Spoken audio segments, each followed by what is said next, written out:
Bugun 27-mart payshanba. Assalomu alaykum. Biz uchun qadrli bo'lgan aziz muxlislar, hurmatli teletomoshabinlar, efirda mana ko'rib turibsiz, yana Oydin hayot live dasturi.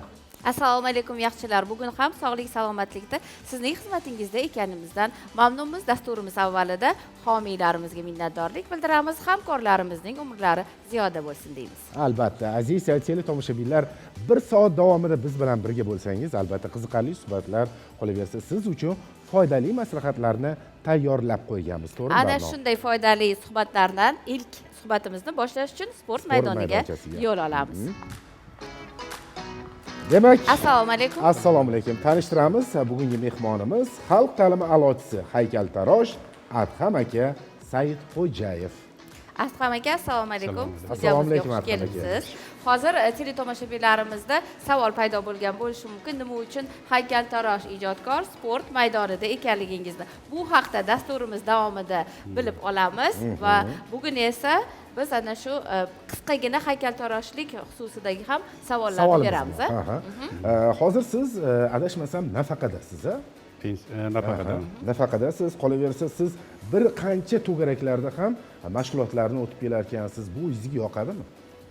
Albatta, ziyoli odam o'qishli institutga domlasi bo'lganman. Bo'sh paytlarimda katta inshootlarni olib bezardim ishlaridan. Shuncha dunyo puli topib, lekin mana shu tugun bo'ldi-da, ustozlar oldiga borganmiz, professor aytdiki, bu tugun yechilishi faqat bir kun, 2 kun dars berishingiz kerak. Ko'p ilm olib qo'ygansiz, o'shalarni berib yuborishingiz kerak deb, keyin shu tariqa 91-yildan boshlab dars berish boshlangan. Shogirdlaringiz yaxshigina muvaffaqiyatlarga erishishgan ekan. Sizlar dars berishadi. Sizlar dars berishadi. Dars beradiganlari bor ekan. Oldingilari sizlar dars berishadi. Qolganlari Abduqosim madrasalarida ishlashadi, miniatyura rasmda ishlashadi. Sizlar dars berishadi. Qizimiz bor. Bu ham dars beradi. Yana yigitimiz Benkov nomidagi Kamol Beson nomidagi uchilishida bilim yurtida dars beradi. Ko'p o'quvchilar, asosiy men niyat qilgandim shu o'zim farzandlarim o'qishlarni bitirishdi, hammasi o'qishdi-da, niyat qilgandim. Shu yetimxonalarda ham qancha bolalar bor-da bizada. Kimdir unga qarash kerak deb niyat qilib borganimda, masalan, 10 yil davomida 10 ta bolani o'rgatgan bo'lsa, 7 tasi isga kirdi. 7 ta bola isga kirdi. Menga shu bo'ldi. Dunyo aytdi, mana shu menga dunyo bo'ladi. Mana shu bola niyat qilgandim, yetim bolalar o'qishga kirsin. O'sha bola o'qishga kirishdi. Endi bu sohamiz bo'yicha aytadigan bo'lsak, haykaltaroshlik loyida ishlash bo'lsa, jismonan kuchli bo'lishingiz kerak. Irodangiz mustahkam bo'ladi. Masalan, xuddi sizlarning ijodiy ishga o'xshab, ijodiy ish masalan bitta tema bo'lmaydi-da, 5-6 ta temalar bittasini boshlab o'tasizda, bittasini boshladingiz, fikringiz to'xtadi, ozgina dam olasiz, bekitasizda, keyin ikkinchisiga o'tasiz. Galma-galla fikr kelganda o'sha ishlarni ochib ishlaydi. Bolalarni ham xuddi shunaqa o'rgatiladi. Adham aka, bu ko'rsatilayotgan fotosuratlar sizni o'sha o'quvchilar, yetimxonadagi bolalar. Qizlar ham bor ekan, bu Bangladesh elchixonasida chaqirilgan, borganmiz, bolalar ko'rgazma qilib berishdi. Davlatlararo bu qizlarimiz. Shu o'g'il qizlar natijalari qanaqa bo'lyapti endi? Oldingilari masalan katta saroylarni bezashyapti. Eng birinchilar. Murodov Hasan degan bolamiz Samarqandlik bola, butun O'zbekistondan kelgan bolalar. Endi ota-onasi har xil sharoit bilan bu bola kelib qoldi-da. Kimdir sabab bo'lib bilan olib chiqish kerak, yuzaga olib chiqish kerak. Hamma o'zini tirikchiligini qilganini bolaga kimdir qarash kerak. Mana prezidentimizning yordami bilan shu bolaga e'tibor bo'lib, qancha bolalar uy-joylarni topyapti. Biz ungacha qadar bilan o'qishlarni yordamlashgan bo'lsak, bilan hozir hamma tadbirkorlar, yaxshi ilmli, o'qimishli odamlar o'ziga olib shu bolalarni yaxshi hayotga yo'lga solishyapti. Bu bolalarga qiziqib boshqa bolalar ham kelayotgan bo'lsa kerak, oldingizga. Albatta, masalan, mehribonlikdan tashqari shahar bolalar, butun Toshkentdan bolalar keladi. Nimaiki, o'rgatayotgan fanlar institut o'qituvchisi bo'lganman, programmadan tashqari ko'proq nasib beriladi. Hozir 1-2 kurs narsasini o'quvchilarni ishlaydi. O'quvchilarni ishlaydi. Adham aka, mana shu to'garakdagi faoliyatingiz sizga ikki tomonlama o'zingizga ham bir foydali desak bo'ladi, ham murabbiylik faoliyatingiz davom etyapti, ham o'zingiz sevgan haykaltaroshlik bilan bevosita aloqadasiz. U qolib ketayotgani yo'q. Ishlab turadi. Har bir sohada yozuvchi, shoir bo'lsin, ishlab turmasa, xuddi dehqonni ketmoni yerga tegib tursa, yaltirab turadi. Agar tegmasa, zanglab ketadi. Ijodkorda ham shunaqa to'xtab qoladi odam. To'xtab qoldimi, g'ildirak bir 80-90 ga chiqqan bir akbar qor aka degan odamni gaplashganmanda ne kitob o'qiyapsan o'qigan odam umrini oxiri kitob o'qishi kerak miya ishlab turadi amakilarim ham 92-93 hammasi kitob o'qishadi endi hozir telefonda bor lekin 20% bor lekin 80% man o'zim soham bo'yicha fanlar bo'shroq ko'proq kitobda bor biz o'qiganda kitobdan o'qiganmiz shu bolani o'rgatganingizdan keyin suhbat avvalida ta'kidlaganingizda yuragingizda tuguncha bo'lib turgan narsa qo'yib yubordimi yengil bo'ldingizmi haligacha mana boraman shu bolalarni natijasini ko'rganingizdan keyin 7 ta bola liseyiga kirdi-yu telefon qilishadi-da ustoz men aytganingiz qildim kirdim deydi birinchi bo'lgan voqea qanaqa bo'ldi Toshkent shahri 2010-yilda birinchi o'rinni oldi Murodov Hasan oq ukali bilan hozir bittasi Moskvada bittasi Toshkent mana shu O'zbekistonda ishlayapti katta sariyalani qilyapti birinchi o'rinni olib keldi oyisi keldi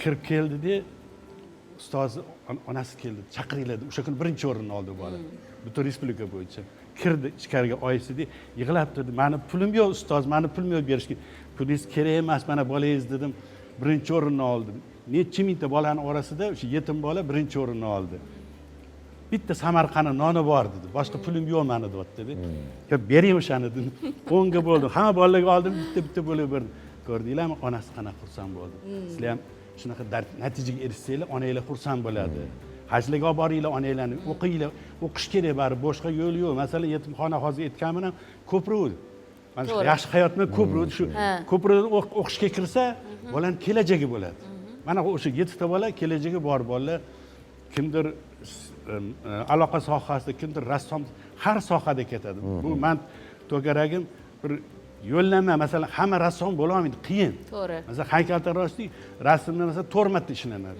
boshqa sohalarga nisbatan murakkabroq endi hozir ham aytyapti chizishyapti baribir sohamiz murakkab hamma bo'la olmaydi deb sabr ichida energiya potensial energiya deydi hamma yetmaydi Adham aka endi teletomoshabinlarimiz hayron bo'layotgan bo'lishi mumkin nima endi haykaltarosh Adham akani sport maydonchasiga olib kelishdi mana shunaqa chiroyli suhbat bo'lyapti nimaga turg'izib endi qo'yib Adham aka siz 70 yoshga kirgan ekansiz ko'rgan odam bunday yoshni sizga bermaydi lekin 70 yosh bo'lishingizga qaramasdan siz kuniga 20 ming qadam yurar ekansiz o'zi 10 ming qadam yurganda yoshlar charchab qoladi sizga bu qiyinchilik tug'dirmaydimi yo'q charchatmaydimi sizni yo'q masalan ko'pchilik oyoq og'ridi reklama dorilar reklama qilishyapti-yu kerak emas yursa o'sha chigil orasidagi o'tayotgan suyuqliklar harakat qilib odam oyoqlar qiziydi yurishib ketadi mana o'qituvchim ham doramiz 94 ga chiqdi o'tdilar yaqinda kecha 3-4 kun bo'ldi shu yoshgacha yuradilar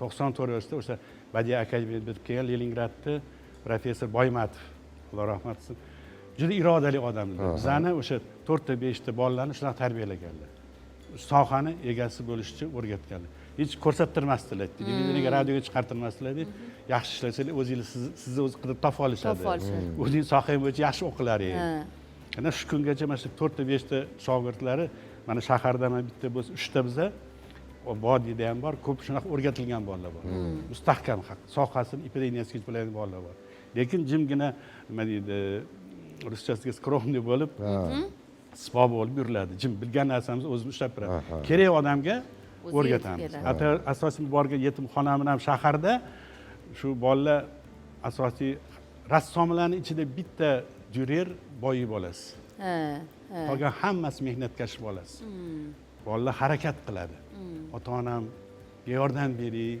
bir yaxshi odam bo'laylik deb просто bizani sohamizda yo'nalish chiqarib beradi unga chidagani bu soha ketadi yo'lini topib oladi tushunarli Adham aka demak siz hozir mana to'garakda shug'ullanayotgan bolajonlarga nafaqat o'sha san'at haykaltaroshlik borasida balki sog'lom turmush tarziga rioya qilish o'zini salomatligi haqida o'zi qayg'urishi kerakligi haqida ham ibrat ekansiz juda ham yaxshi va bugun studiyamizda teletomoshabinlar yoki biz o'zimiz ham uy sharoitida va ayniqsa ro'zadorlarga og'irlik qilmaydigan mashqlarni tayyorlab kelgansiz shundaymi uni birgalikda ko'rsak bo'ladimi? Masdan boshlab ko'rsatsam bo'ladimi? Mayli. Mana o'rnida turgandan keyin ertalar azon turgandan keyin birinchi harakat o'sha ichida odam qon tomirlari bor. Qattiqdir boshiga qotgan bo'lsa, sekin-sekin mana harakatlar bilan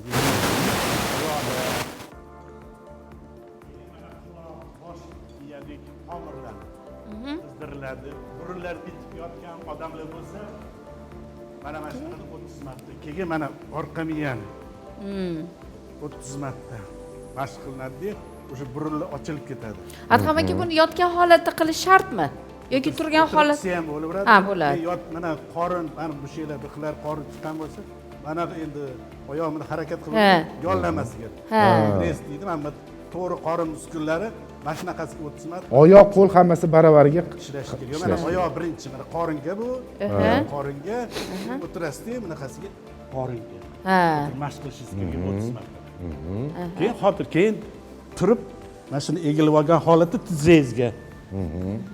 Mana shuni ham oyoqlarga qizish kerak. Bu o'sha katta yoshdagilar mana shunaqasiga 20 bor deganlarga yaxshi ekanda. Mana shunaqa o'tirib. Keyin o'sha turgan holatda xo'sh, mana stul bilan ko'rsatib bersa bo'ladi.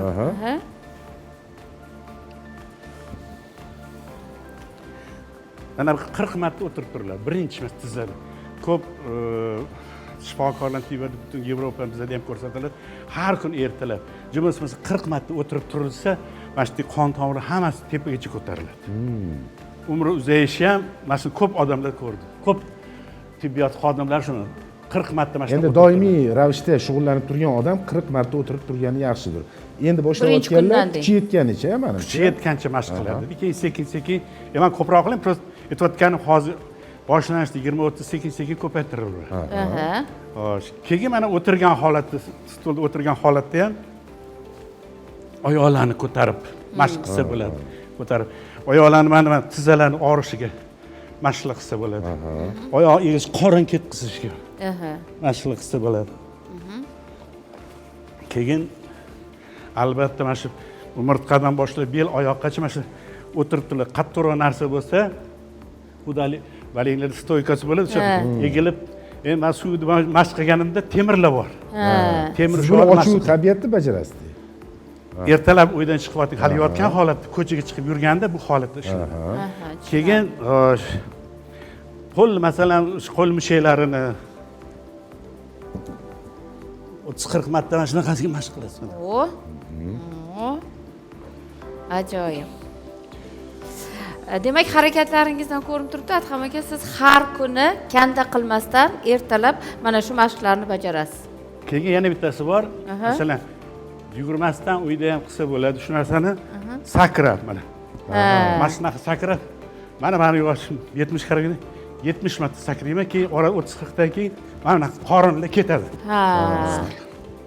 Bu qorin sport, sportga, boksga, kurashga borsa, mashq qilinadi, mana shu qorinlar yog'lar ketadi. Tushunarli. Asosan bu mashqlarni siz ertalabdan bajarasiz. Ertalab qilaman. Ishga ketishdan oldin. 20 ming qadam yurishchi kechasimi? Qanaqa endi? Yo'q, ertalab ham yuraverasiz. Farqi yo'q. Yurasiz.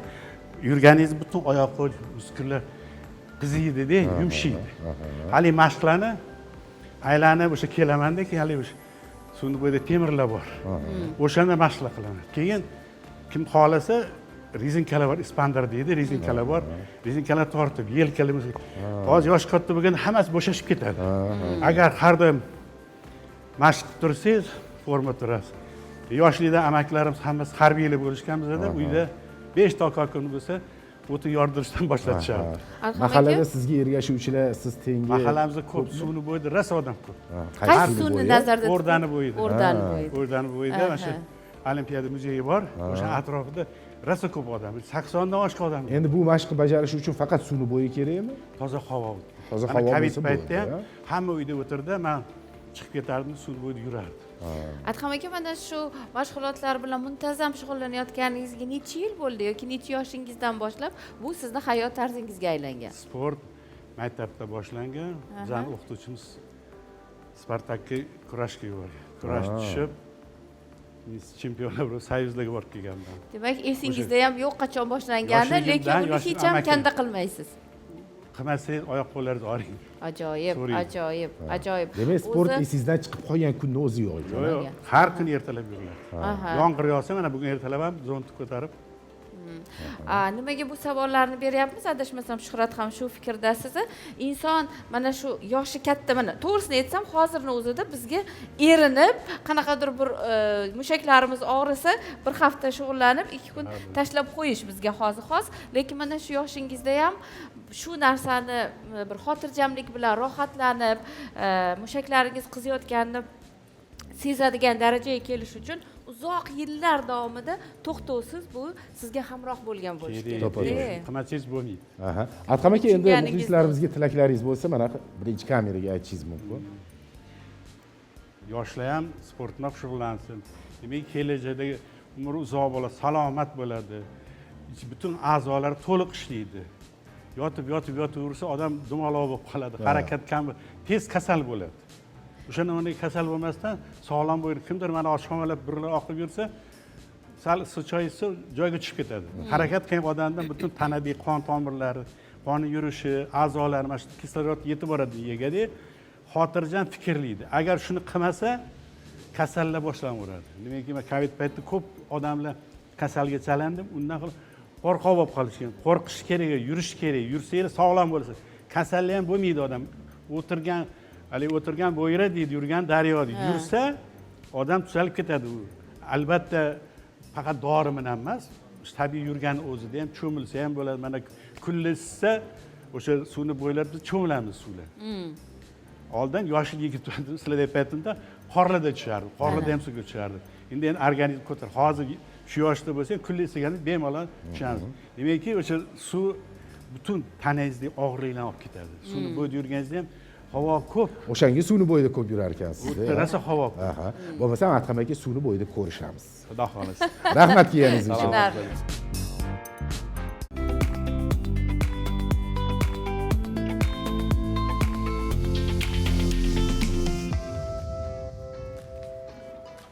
Dasturimiz davom etadi. Biz esa suhbatimizni oshxonada davom ettiramiz. Undan avval esa kechagina albatta bizni bitta xursandchilik xabarimiz bor teletomoshabinlarimiz uchun. Kechagi dasturimizda biz Telegram ijtimoiy tarmoqlarimizda o'ziga xos konkursga o'xshagan bir so'rovnoma taklif bergan edik.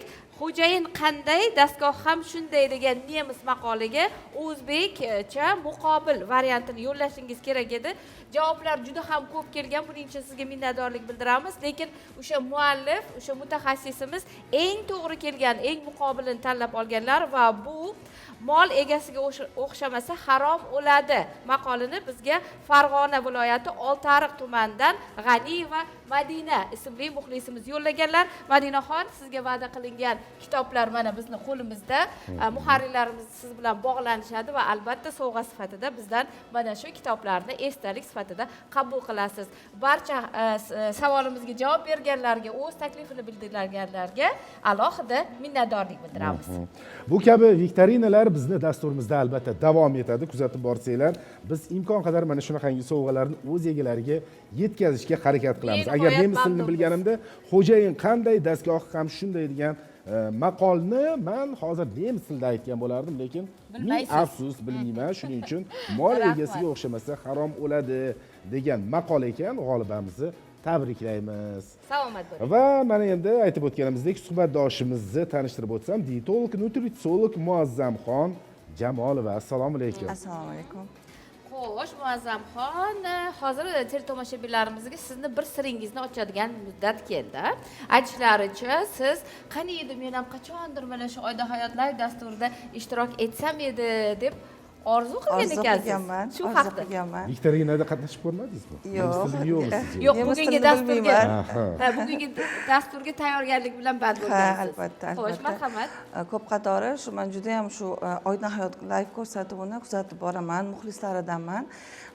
Bu yerga o'sha o'zini ishini ustalari kelib qiziqarli ma'lumotlar berganida o'zim uchun nimadir o'rganardim har safar va qachondir meni ham chaqirsa-ya deb endi o'zimga o'xshab o'sha hamkasb dietologlar, shifokorlar kelganda ham meni ham chaqirsa edi deb niyat qilgandim. Nima o'rgangansiz o'zingiz uchun? Endi bu yerda bo'ladi, misol uchun salomatlik, ko'proq salomatlikka e'tibor qaratilganligi uchun ayni oshxona joyi yoqadi menga. Siz faqat oshxonani ko'radingiz, keyin o'tib ketardingiz boshqa Yo'q, kanallarga. ko'ngilochar dasturlarni anaqani ham ko'raman. Misol uchun raqs tushadigan joyda bolalarni o'ynaymiz ham kulamiz. Endi asosan ishda bo'lganim uchun ijtimoiy tarmoqda kuzatib boraman. Anonslarini ham juda ham qiziqarli olib borasizlar va muxlisinglarman va orzu qilgandim. Hammani birdek hurmat qilaman. Muazzamxon, bir savol tug'ildi o'zimda. Aytingchi, mana shu dasturimizga bugun kelishingizga omad, qanaqadir bir g'oyibona bir holat sabab bo'ldimi yoki o'zingiz ham qandaydir harakat qildingizmi? Endi to'g'risini aytsam, avvalambor menimcha bu omad ham bo'lsa kerak, lekin shu omadga ham harakat qilish kerak.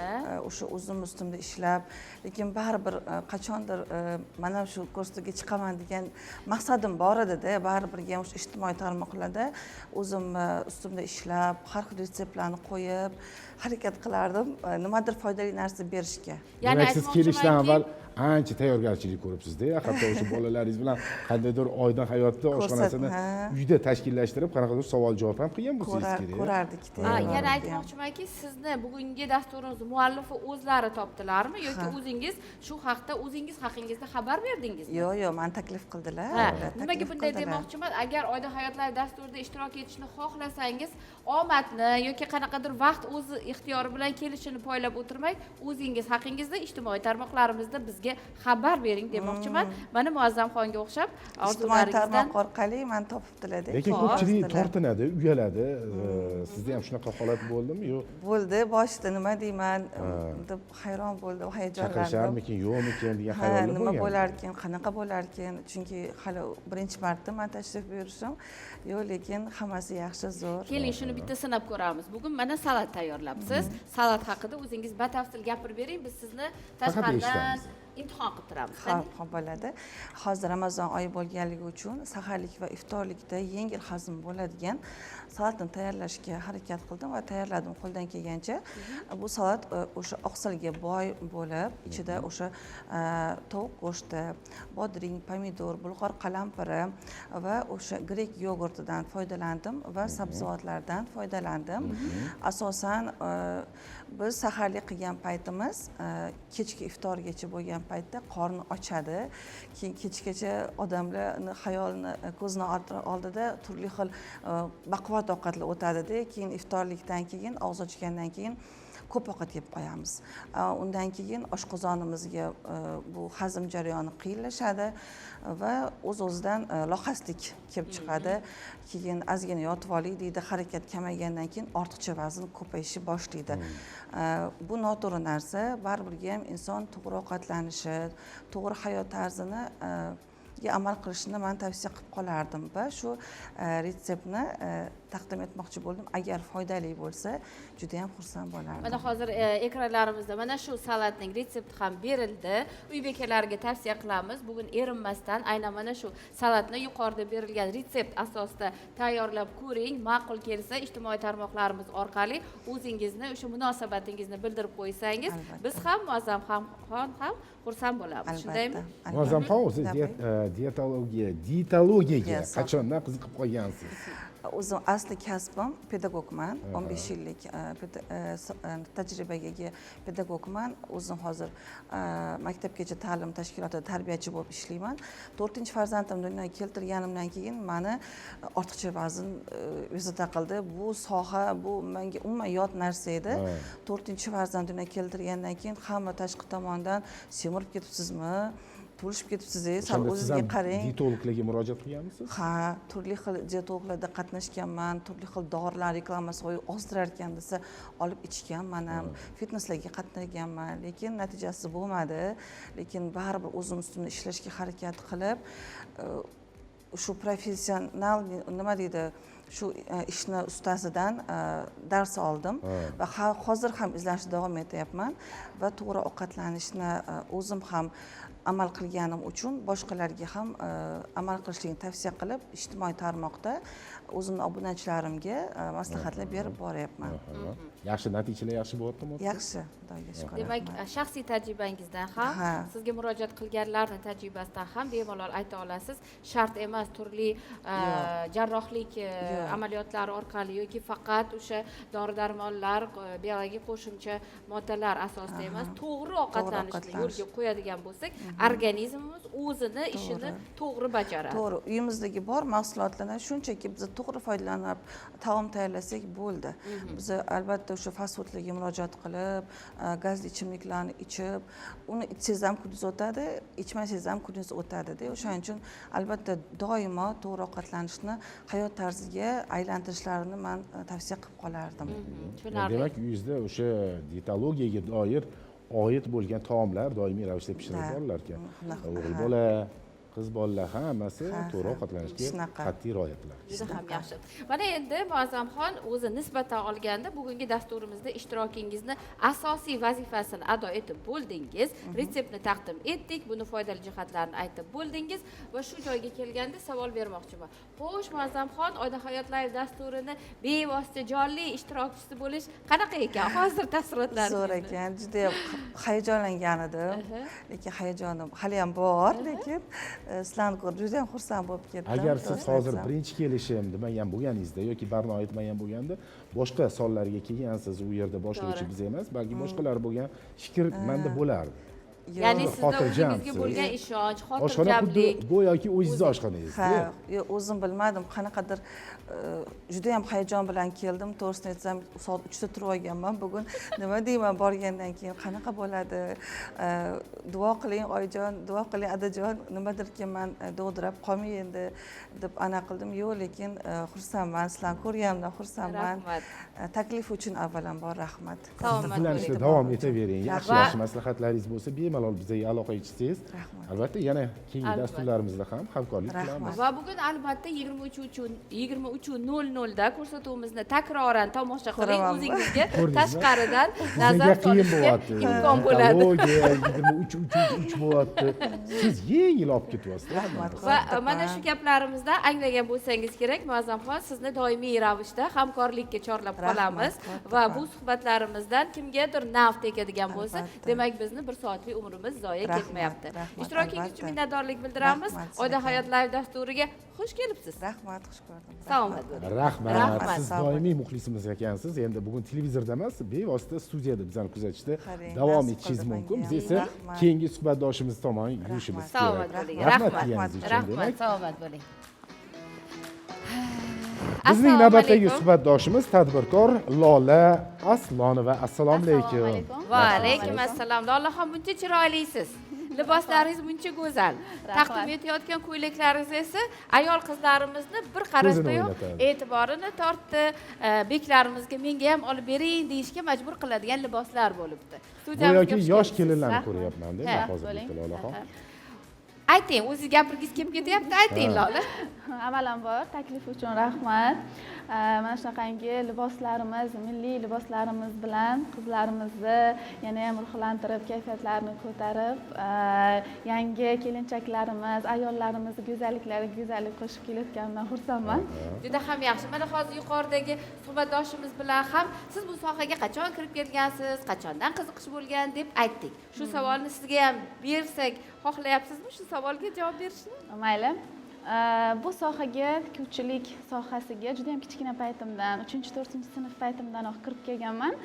Uydagilar qiziqishimni sezib, o'sha 5-sinfligimdayoq o'zimiz mahalladagi tikuvchi opalarga shogirdlikka berishgan. O'sha paytdayoq boshlab yana o'zim ustimda ishlab, o'sha 8-sinf paytimdayoq o'zimni ishlab chiqarish seximni tashkil qilganman. 8-9-sinf paytimdayoq o'sha yonimda ayol qizlarni ishga Ishlab olib chiqarish sexingizda necha kishi? 10 tadan oshiq ayol ishlagan o'sha Oho, paytda o'zida. oho. Keyinchalik yana ishim rivojlanib qayta shu soha bo'yicha o'qib, keyin turmushga chiqqanimdan keyin yana bu sohaga qaytib, orada 4-5 yil pauza bo'lgan, ya'ni Aha. to'xtalish bo'lgan. Undan keyin yana bu sohani davom ettirib ketganman. Ajoyib. Lolaxon, bilasiz, mana shu manekenlarni kiyintirayotganingizda mana shu kiyimni shu bezagim qo'shimchasi nima deydi buni otini? Ha, aksessuari. Ha, aksessuariga ko'zim tushdi-da. Endi hozir shuni olib shunda o'zimga taqib ko'rsam, ko'ylagim yo'l bermayapti-da, lekin juda ham qulay aksessuar. Bu alohidami, Lolaxon? Keling, Bu shu alohida. haqida gapirib bering. Xo'p, bu birinchi libosimiz. Usti mana bu baska qismi deyiladi. baska, ha. Baska qismimiz alohida, ya'ni aksessuar degani bu bezak uchun ham ishlatiladi. Bu libosni bezab turadi. Demak, buni Qo'lni zamonaviy ochishga jinsi bo'ladi. kiyimlar, ha, Lolaxon, zamonaviy qizlarning Ha, kiyimini ustidan endi ham buni bu universal hisoblanadi. Ya'ni mana bunaqangi ba'ziviy ko'ylaklarda kelinlarimiz kiysa ham bo'ladi.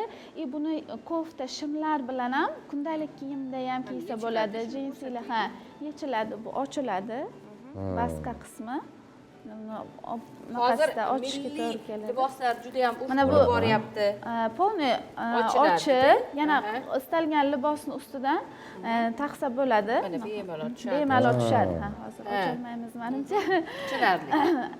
Endi buni istalgan libosni ustidan kiysa bo'ladi, ham milliylik berib turadi, milliylik ruhini berib turadi Qarang. va bu ipak adrasdan, tabiiy matolardan qilingan va 100% qo'l mehnatida qizlarimiz mana ishlashgan buni. Ayniqsa hozir Orqalari- mana haftaning juma kunlari milliy liboslar kuni deb e'lon qilingan. Ham ustki ham ostki qismlari hamma yog'i tabiiy matodan qilingan. O'zimizning milliy qo'l ishi, mato ham qo'l mehnati, o'sha bezaklari ham qo'l mehnatida ishlangan. Yosh zamonaviy qizlarimiz o'sha shimlar kiygan ha, paytda ustidan bemalol gul boylab, qanaqadir milliy koloritni berib turishar ekan. Har bitta bezaklari hammasi did bilan alohida Hop, yondashgan narxi holatda qanaqa buni endi? qilingan.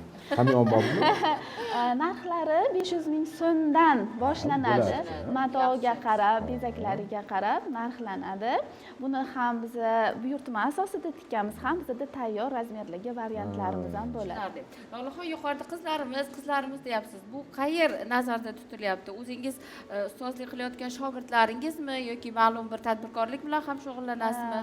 Yana bitta savolim bor.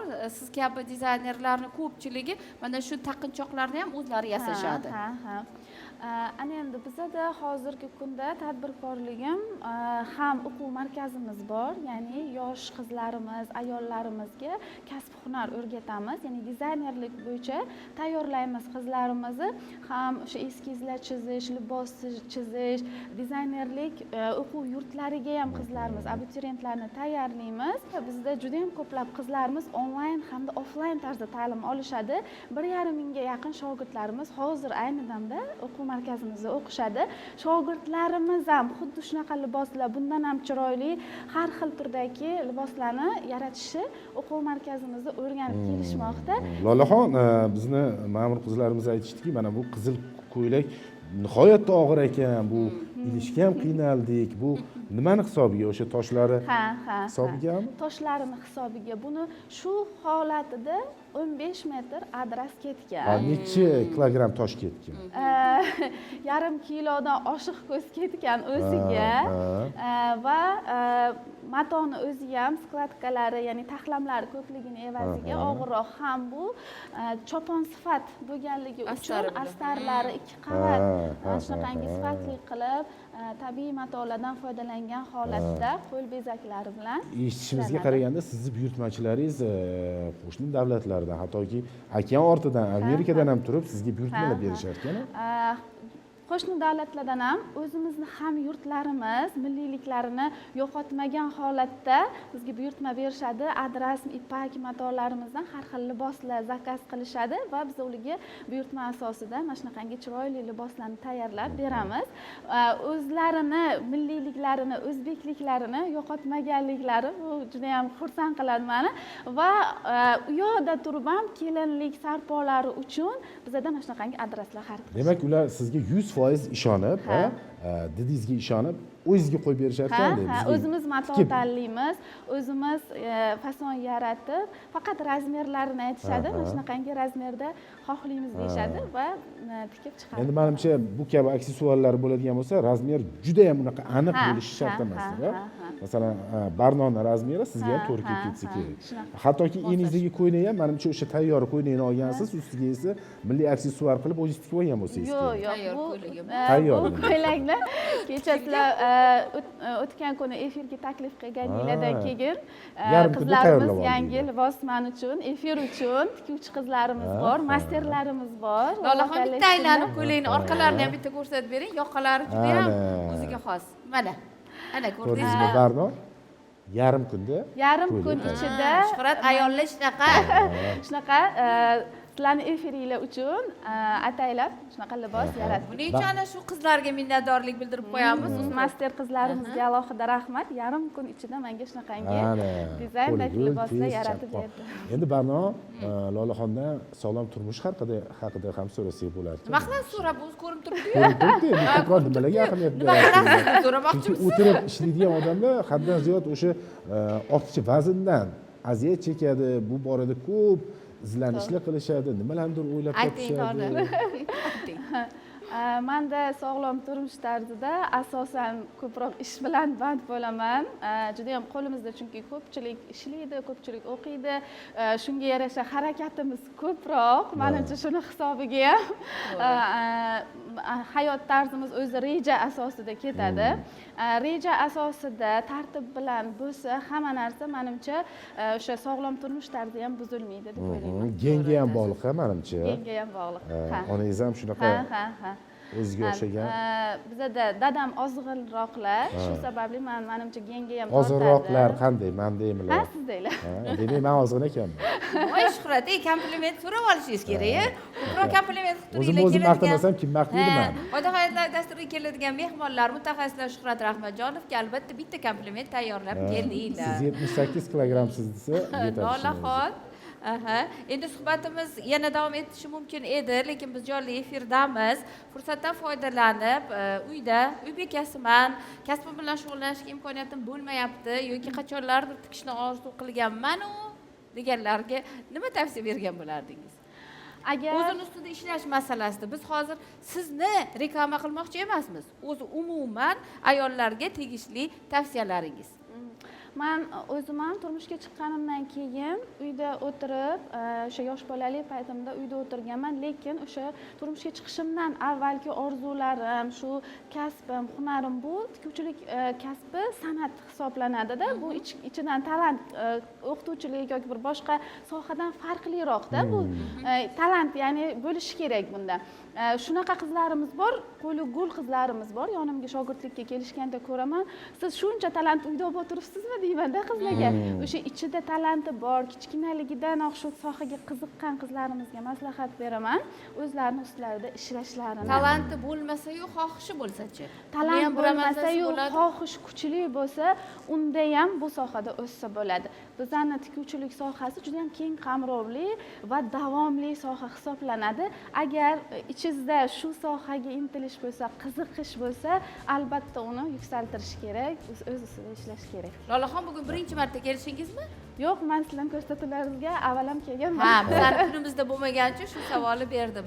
Demak, hamkorligimiz davom etadi degan umiddamiz. Kelgusi suhbatlarda ham yana Shuhrat akangizni hayron qoldiradigan, havas keltiradigan liboslar bilan kelasiz. Yangi ansambllar tomoshabinlarimiz ahamiyat bergan bo'lsangiz, liboslar haqida sahifa bo'lsa, Shuhrat Rahmatjonov tinmasdan gapiradi. Endi qulog'imda menga buyruq keladi. Yo'q, tepadan menga gapirishadi. O'zi san'atkorligingiz ma'lum. Mana shunaqa chiroyli narsalarga munosabat boshqacha. Shuhratni buni o'zimiz kelishib olamiz. Lolaxon, sizga rahmat. Rahmat, Lolaxon. Rahmat, ajoyib suhbat uchun ham rahmat. Sizga ham rahmat. Salomat bo'ling. Rahmat.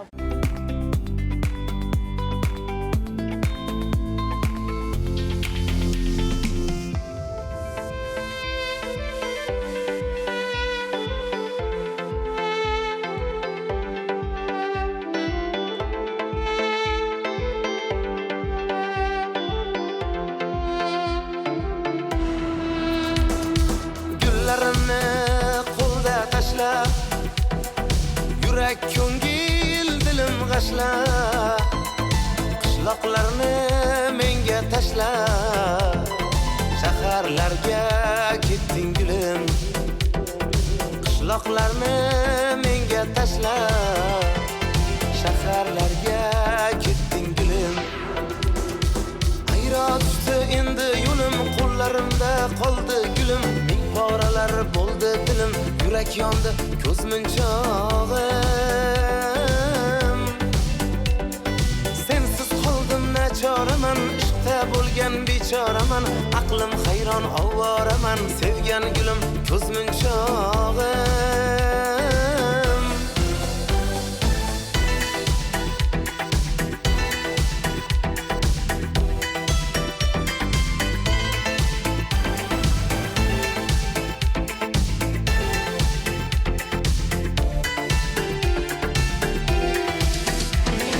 Taqdir dedik, taqdirni da o'yin qildik.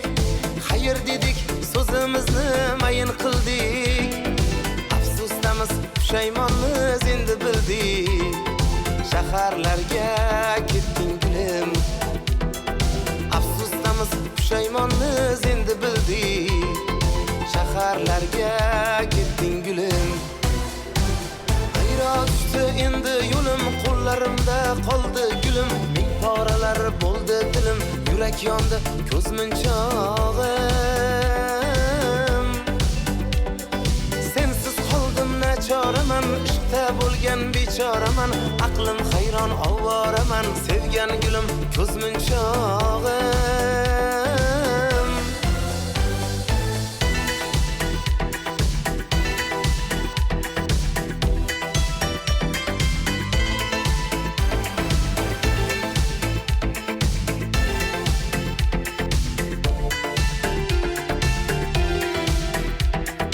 Tog'am ketdi ertalabdan saharda, kelin ko'rdim jiyan deydi shaharda.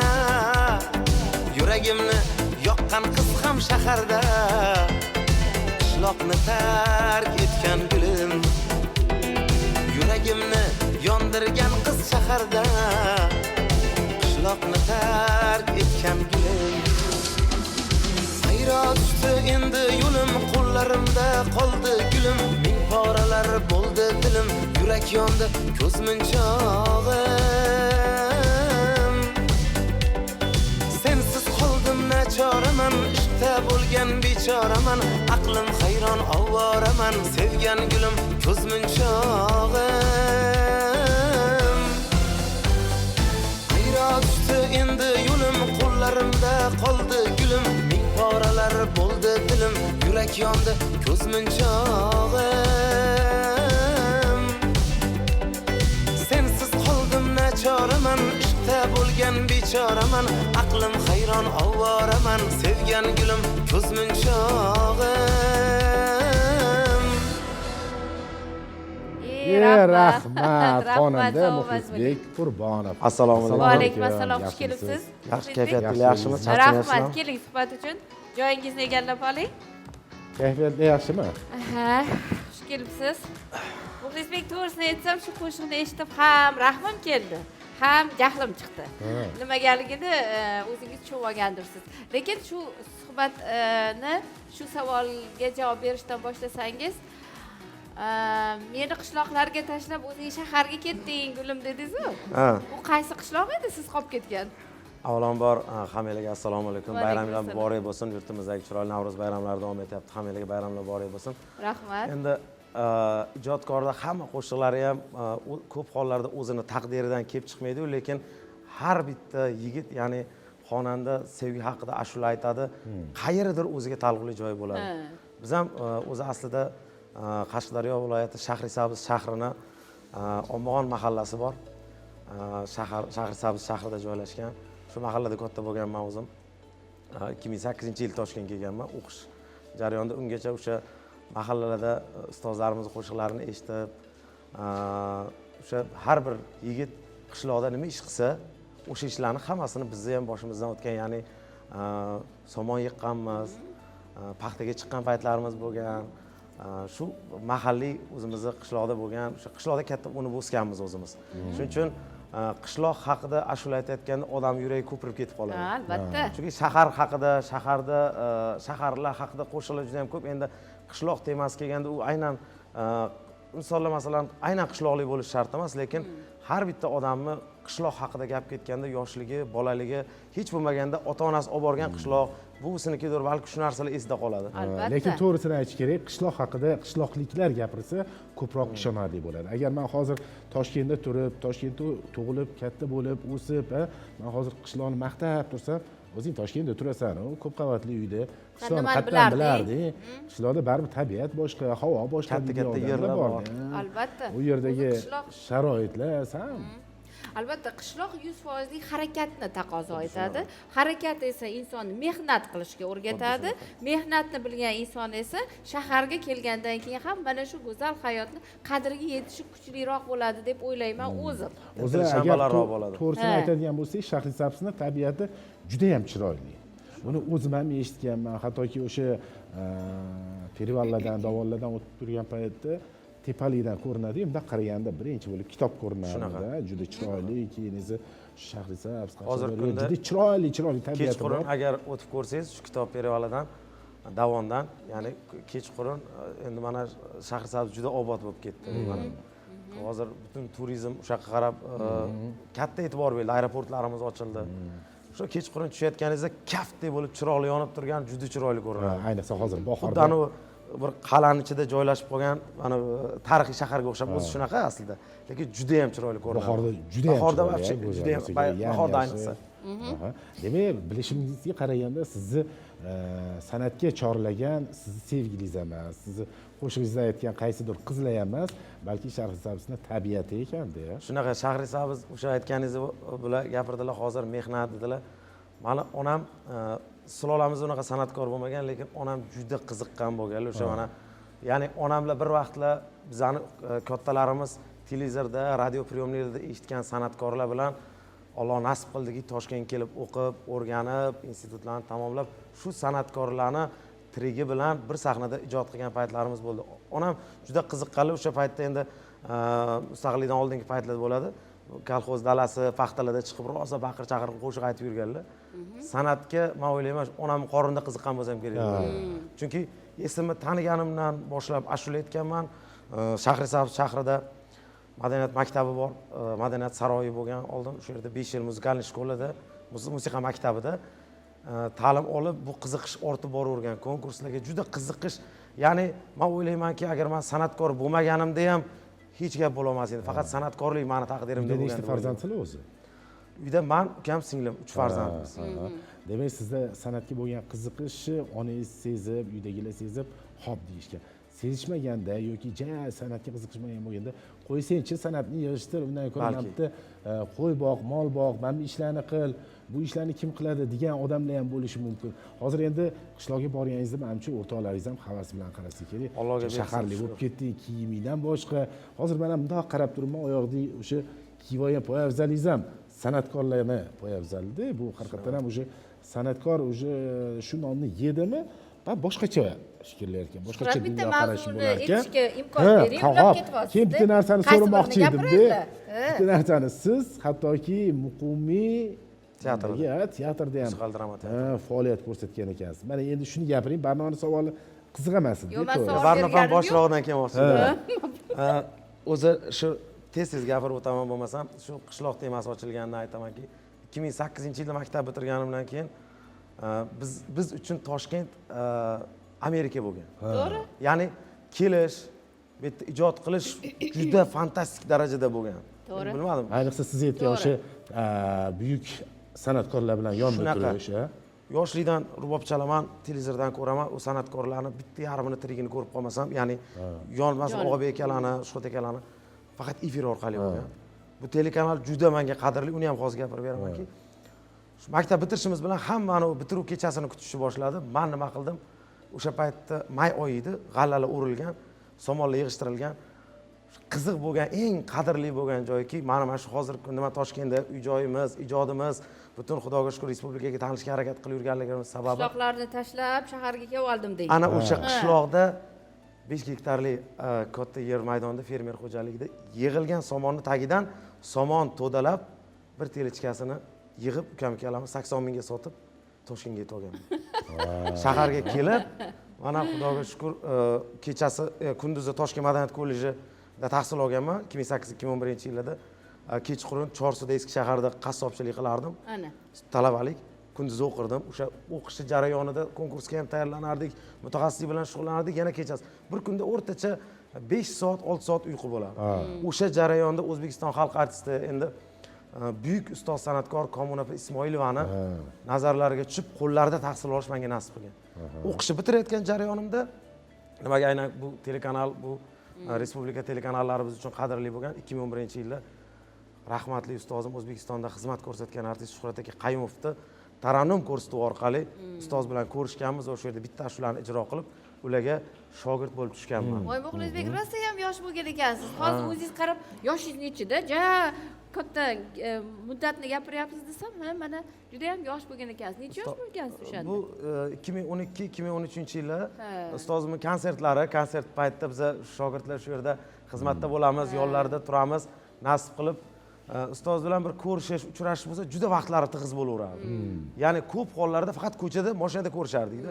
Ustoz bir vaqtingizga tig'iz bo'lib qoladi ko'pincha desam, chunki ko'rsatuv yo konsert tinmasdilar. Sizlarga ham nasibdan shunaqa vaqt tig'izlik bo'lish deydilar. Oydin hayot live dasturini ham Shuhrat Qayumov bilan bog'liq armonlari bor. Biz Shuhrat Qayumov bilan dasturimizni juma kuni dasturlarni birgalikda olib borishga ularni roziligini olgan edik. Bunga vaqt ajrataman deb o'zlari va'da ham bergan edilar. Lekin taqdir bizning ustimizdan doim hukmron ekan. O'tganlarning oxirlari obod bo'lsin deymiz. Shuhrat aka bilan ko'p yillar davomida men ishlaganman. Men birinchi ishga kelganimda bular diktor bo'lib shakllanib bo'lgandim. Ustozlardan bittasi bo'lganlar-da. Endi u paytda katta avlod diktorlarimiz ham bo'lgan. Ular ham ustozlik qilishgan. Yosh avlod diktorlardan Shuhrat aka menga ustozlik qilgan. Ko'p yordamlar teggan. Men ham shu rejissorimiz Gulnoza Davlanovani yordamlarida Shuhrat akadan dars olishga, ulardan ruxsat olib, roziligini olgan edik. Men avval ulardan dars olishim kerak edi, o'rganishim kerak edi va siz bilan birgalikda shu oida hayotni olib boraman deyish darajasiga yetib kelganimdan keyin mana shu dasturni olib borish niyatimiz ham bor edi. Endi bu yuqoridagi gaplarimiz. Endi hozir ijodlarda nima yangiliklar, nimalar bilan bandsiz, ijodlar endi Xudoga shukr ustozimdan bir eng katta qolgan narsalar ahamiyat beramiz. So'zlarni juda qattiq tanlardilar. Juda ham. Shu narsaga biz ham iloji boricha ahamiyatni kattaroq qilamiz. To'g'ri, estrada hozir rivojlanib ketgan. Oldin shu ustozlarimiz paytida bundan 4-5 yil oldin ham bitta san'atkor bir yilda o'rtacha 2 ta bosiq, ya'ni medlak qo'shiq chiqarsa, bitta sho'x ashula chiqarardi. Bu telekanallar orqali promo taqdim qilinardi va bu yetardi. Hozirda har oyda bitta klip chiqarsangiz ham kamlik qilyapti muxlislar. Chunki ijtimoiy tarmoqlar, Instagram, TikTok, YouTube juda rivojlanish to'xtamayapti. Buni evaziga siz ham o'shanga qo'shilib yugurmasangiz, bugun bitta yangi qo'shiq yaratasiz, ertaga boshqasi yaratadi. Sizniki hali ommalashmaganda unisi chiqib keladi. Yaqinda tinish kerak emas. Yaqinda bir oy bo'lmadi, yuragimni yoqqanlar degan yangi ashula chiqardik. Hamma ijtimoiy tarmoqlarda zo'r ketdi, yaxshi kutib olishdi, telekanalda promo qildik va shuni berdik. Bugun mana premyera ketdi. Ertasi kuni yo'lga ketyapmiz, telefon qilishadi. Aka, yangi qo'shiq chiqdi, kechasi ko'rdingiz, aka, yangisi qachon deydi-da.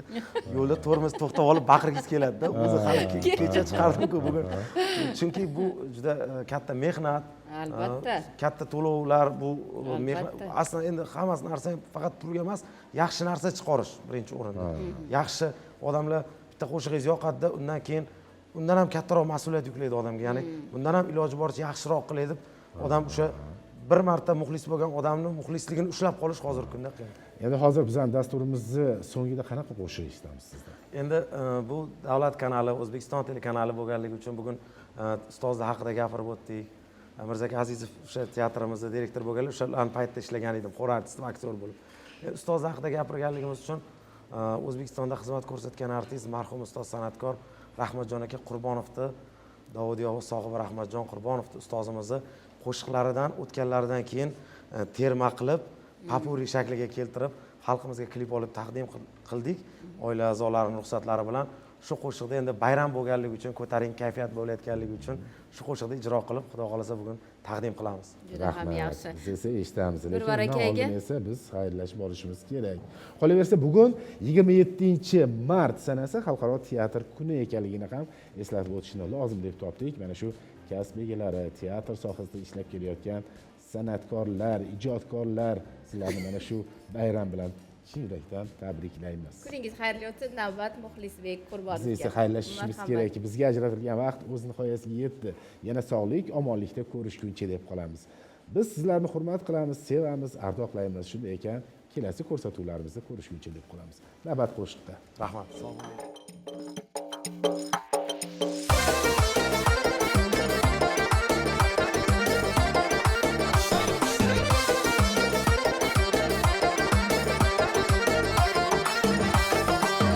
Aşklar zulüm çeker, gözlerinden kan yaş döker. Aşklar zulüm çeker, gözlerinden kan yaş döker. Evlerin kabına şeker, tür bir can tür indi, tür bir can tür indi. Evlerin kabına şeker, tür bir can tür indi, tür bir can tür indi.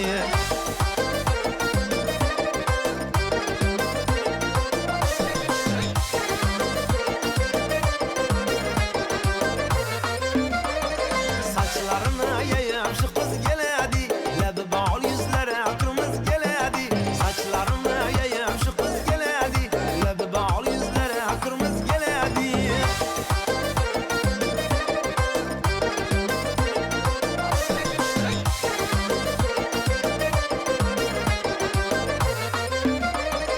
Gece gündüz gözüm giriyor yoluna, bağcalıdı aydan rengi ruyuna. Gece gündüz gözüm giriyor yoluna, bağcalıdı aydan rengi ruyuna. İnalanı koyup lup lup koluna, köylümü dağlagan şu kız geledi. İnalanı koyup lup lup koluna, köylümü dağlagan şu kız geledi. Saçlarımı yayıp şu kız geledi, lebi bağlı yüzlere kırmızı geledi. Saçlarımı yayıp şu kız geledi, lebi bağlı yüzlere kırmızı geledi.